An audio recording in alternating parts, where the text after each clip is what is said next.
It's 2140 on September 15, 70 nautical miles west of Manila. The Philippine patrol vessel BRP Teresa Magbanua punches through choppy swells when the scope flares to life. A bulky radar return blooms.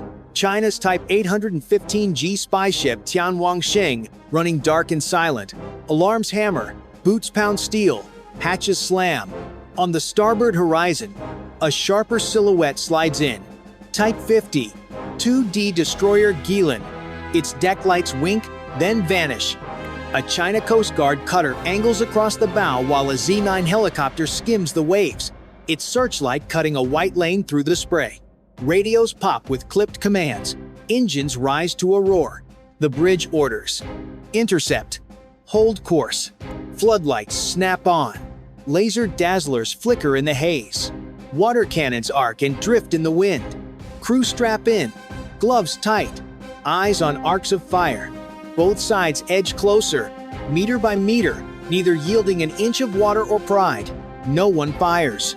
Not yet. One wrong call here, and the night breaks open. In the South China Sea, every lane of water carries more than ships. It carries food, fuel, and the trust of nations. Just 70 miles from Manila, the Philippine crew knows they are not just guarding empty waves. Behind them lies their capital, their families, and the credibility of a nation that refuses to be pushed aside. For Beijing, the Type 815G spy ship is more than steel and antennas. It is a statement.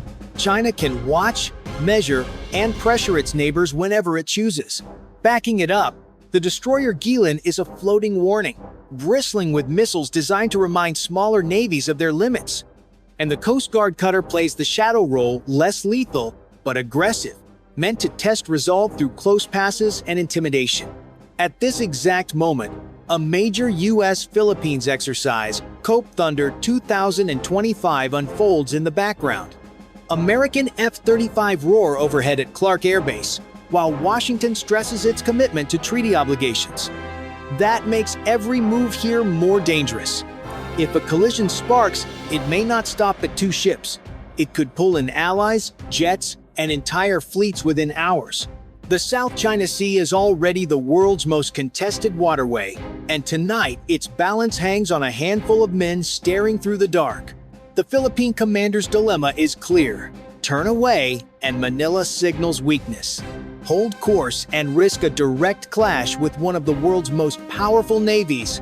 The crew grips the rails, sweat cutting through the salt spray. They know the next radio call could change their lives, or the balance of the entire region. So here's a question for you. If you were on the bridge tonight, would you stand firm with the Philippines or back away to avoid escalation? Hit 1 if you'd hold the line, or 9 if you'd pull back. 22-5. The sea heaves under a heavy sky. Inside BRP Teresa Magbanua, tracks bloom on radar, fast closing. The Chinese destroyer Gilan pushes forward. A Z-9 helicopter dips low, skimming spray. The Philippine commander grips the mic. Hold steady. Weapons free if threatened. A white beam from the China Coast Guard cutter burns across the bridge windows. The Magbanua answers with her own floodlights, locking on the Tianwangxing. Two blades of light duel on black water. Engines roar. The cutter swings across the bow with barely 2 ship lengths to spare. Brace! The XO shouts. Steel shudders as the Magbanua edges off to avoid collision. The radio snaps first in Mandarin, then English. Leave immediately. You are in Chinese waters. The Philippine reply is steady. This is the exclusive economic zone of the Republic of the Philippines. Turn away. Gunners clip in at their mounts. Their weapons are simple compared to the Gilan's missiles, but they are ready. On the destroyer's deck, silhouettes gather at guns. Searchlights rake the waves. No one blinks. The Z-9 dives lower, rotor wash hammering the sea. It cuts across the Philippine ship's path. The commander orders, water cannon. A white jet erupts, slicing the chopper's track. It misses, but the message is clear. This ship will not yield. Cheers rise from the drenched deck, sharp and nervous. The Coast Guard cutter replies with twin arcs of water that smash into the Magbanua's rails and wheelhouse. Gear clatters, men duck, alarms buzz.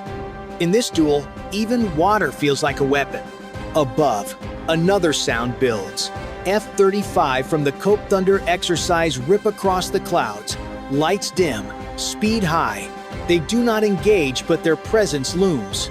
Everyone knows, if shooting starts, those jets could be back in minutes.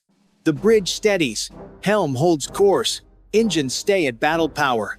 Manila calls for a status update. Allied controllers remind them to keep fire discipline.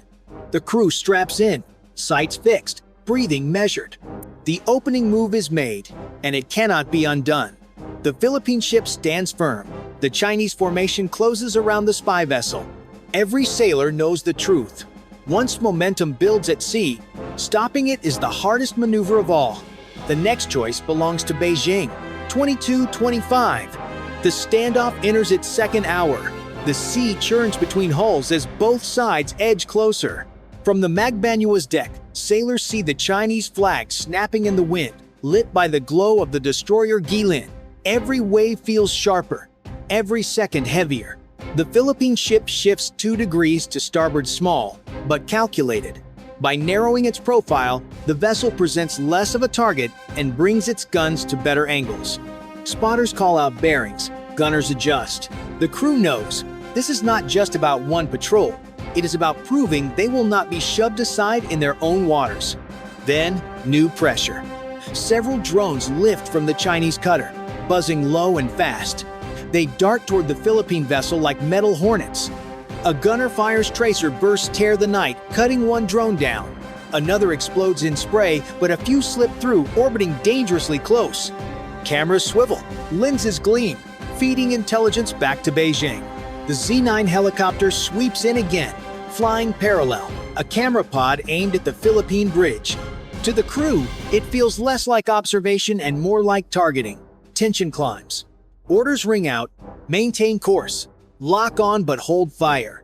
Sensors track the intruders, but fingers hover near triggers. Water cannons blast again from the Chinese side, white arcs smashing across the Philippine bow. The Magbanua replies with her own jets, defiant despite being dwarfed in size.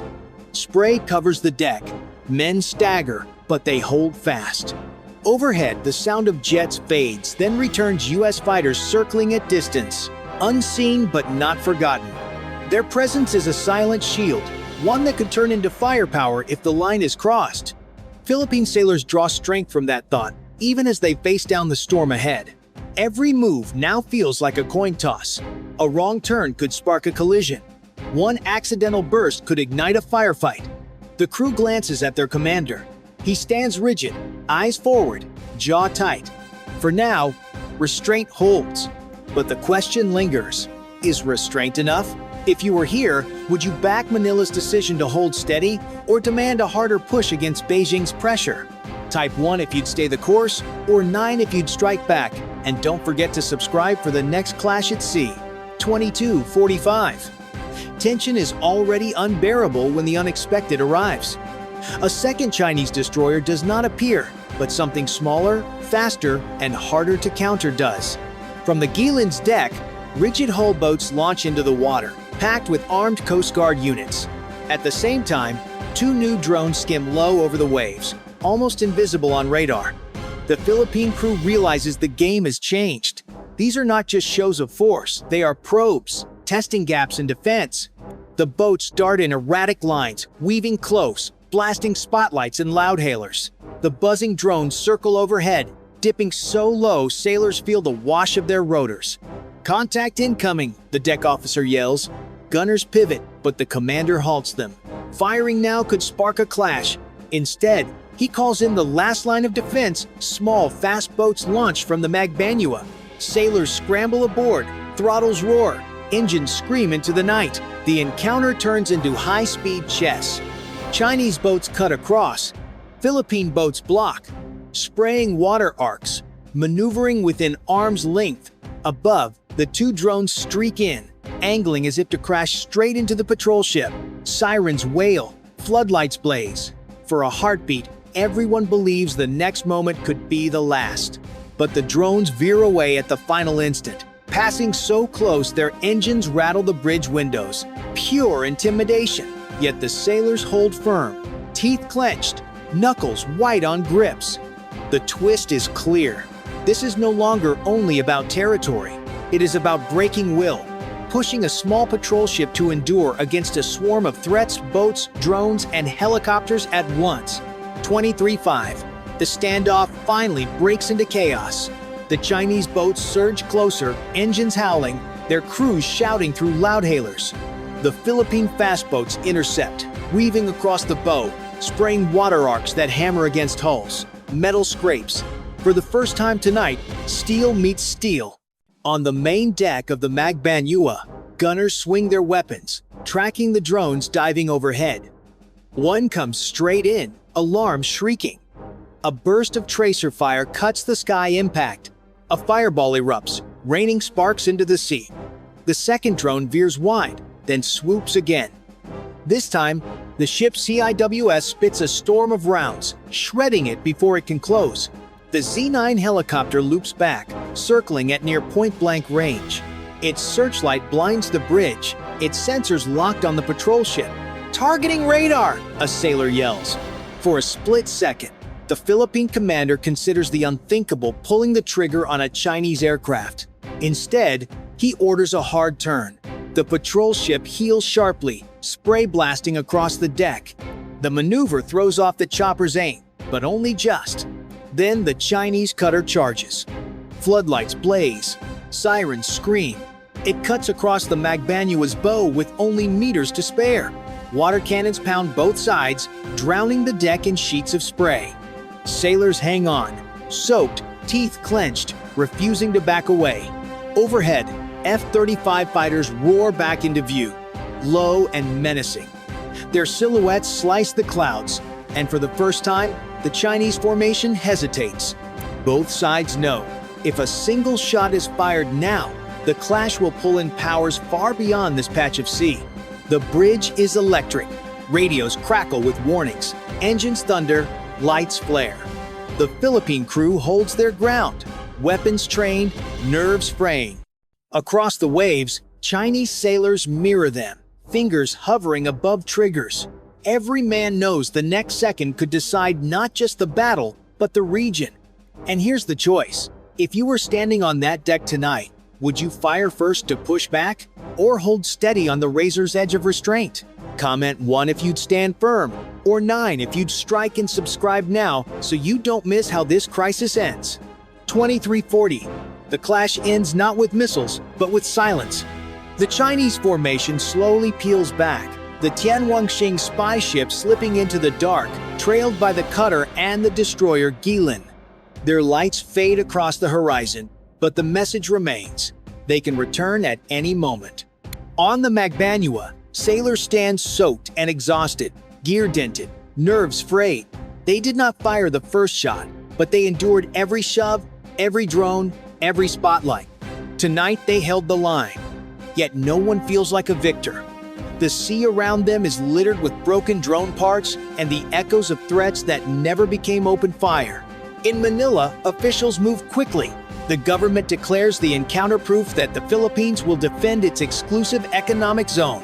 Crowds cheer in the capital, waving flags and praising the crew's courage. But the celebration carries a shadow. What if next time the Chinese formation comes back stronger, with missiles primed and orders less restrained? In Beijing, the message is different.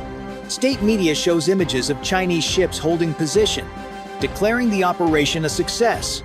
They frame it as proof that China can enforce its will in waters it claims. For them, the confrontation was a warning, not a defeat. And in Washington, the sight of F-35 seconds circling over the flashpoint reassures allies but alarms planners. Every drone shot down, every close pass, forces America and its partners to spend more, react faster, and prepare for bigger waves. The balance of power is tested with every move like this. The night closes with an uneasy calm. The Philippine ship remains at sea, patrolling, its crew alert, knowing another test may come with the next sunrise. The crisis has ended for now, but the question lingers for all watching. When the line is tested again, will restraint still hold? So tell me if you believe Manila's restraint tonight kept war at bay. Press 1. If you think stronger action is the only way to push China back, press 9. And hit subscribe so you don't miss the next confrontation that could decide the future of the South China Sea.